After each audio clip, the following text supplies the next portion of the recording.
Folks, good morning. Sasa, hey, for a long time I've been saying that one bedrooms ziko scarce in this Nakuru, lakini it looks like the landlords walisikia sauti yangu. Sasa leo hii nimepata one bedroom zingine hapa Kiamunyi, and Kiamunyi in particular is one area ambapo the landlords hapo awali walikuwa wanajenga two bedrooms, but today we have some brand new one bedroom units in the affordable range. Wacha kwanza tuangalie hii crib, okay?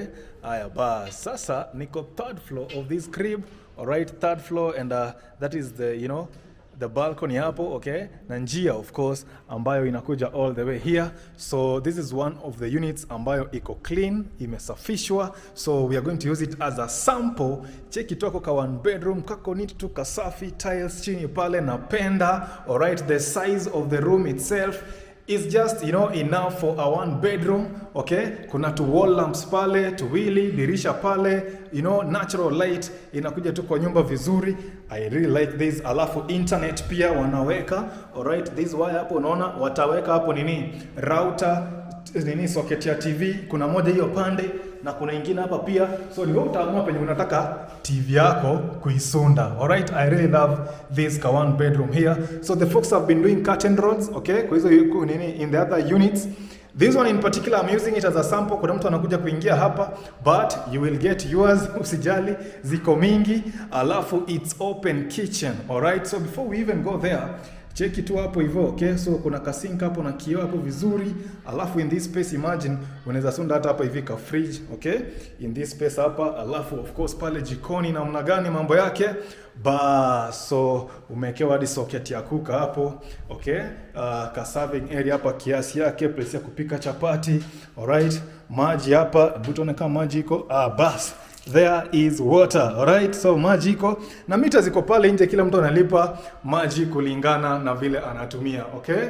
So you see the cabinetry hapo, alafu kuna ingine pia hapa chini, just sufficient for a one bedroom house. So another look of this, kitchen hapo, it's an open kitchen. I love these designs. I've been saying one bedroom ziko nadra. Now the landlords, they are acting up, okay? Alafu cha muhimu ni kwamba wanaunda pia in very good designs, modern design. Hii mlango peke yake mazee iko solid, alright? Even for kutoka huko kwa balcony, of course mtu hawezi pita hapa. Alafu kama hapa hivi unaona umewekewa tu hanging lines hapo namna hiyo. I see neighbor hapo already ashaingia. Kuna mwingine ashaingia unit nyingine actually. Now there's another apartment pale. Even that apartment, it usually has one bedrooms, but rare akunanga hata unit at any particular point, okay? So I usually tell you it is the lush green Kiamunyi. So niko mahali naitwa Olivine. Kutoka hapa Olivine iko tu pale mbele, okay? Olivine. So niko mahali naitwa Olivine in Kiamunyi. Olivine is the biggest, shopping center in Kiamunyi. So the toilet is on this side, toilet and shower, alright? So that's the toilet seat. Alafu, shower nayo iko huko juu, alright? Bas, na light pia hapo imewekwa vizuri. I mean, just some neat touches in the toilet hapa namna hiyo, okay? Some essentials ambazo unahitaji to use for proper use of the toilet and shower. Maze, napenda hizi tiles hapa hivi jikoni, they're really nice, really classy, alright? All looking good.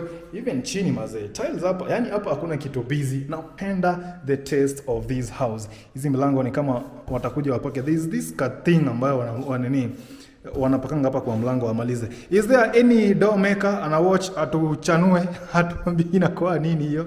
Alright, so that is the bedroom, okay? Very spacious bedroom. Check it to your floor space yote, alright? Hapa ka 5x6 unakasunda vizuri. Kama ni kidogo kuliko 5x6 even better. Sasa hapo kuna space ya kuamka asubuhi, unaruka kwa bedroom yako, unapiga mapusha, kama ni dem hapo, unaruka kamba, una lift, una two weights hapo kidogo, unachangamsha mwili before uende kazi. Organization ya wardrobes napenda, okay? Kofiti, acha tuangalie bas. Alright, alafu hata ile material wametumia hapa hivi EMDF, sijui, okay, that gray something. Hizi EMDF ziko material mingi hata siwezi cram zote. So sijui ni gani but inakaa sexy, okay? Napenda. So now this one bedroom, imagine inatoka how much? Hii one bedroom inatoka 13,000 Kenya shillings. The design is really good. I love it. I don't know about you. tell me, let me know in the comments, engage me, okay? Hata hapo kwa njia, cheki tu tiles wameweka hapo. Tiles tu classy vizuri, alright? So olive ni kule mbele, okay, as I was telling you. But folks, now just start engaging me, alright? So this is the meter ya maji, okay, for this unit. The other unit, this is the meter hapo. The neighbor hapo already ashaingia, na huko pia kumepata mtu. I love this crib, okay? Now EZRA, nitafutie 1 bedroom affordable. Ndo hii hapa ya 13,000. My number is on the screen. Engage me na wewe pia uweze kupata unit in this apartment. Iko na floor 3, so niko 3rd floor, alright? So kwenda 2nd floor na kwenda kule chini wanaendelea kumalizia tu some touches hapa na pale, kuweka curtain rods etc. But man, EZRA, nitafutie 1 bedroom. Mimi, I have done my work. See you in the next one, and don't forget, when it comes to house hunting in Nakuru, like I always say, EZRA ONDARA is the way, the truth, and the only way. That's just how it is.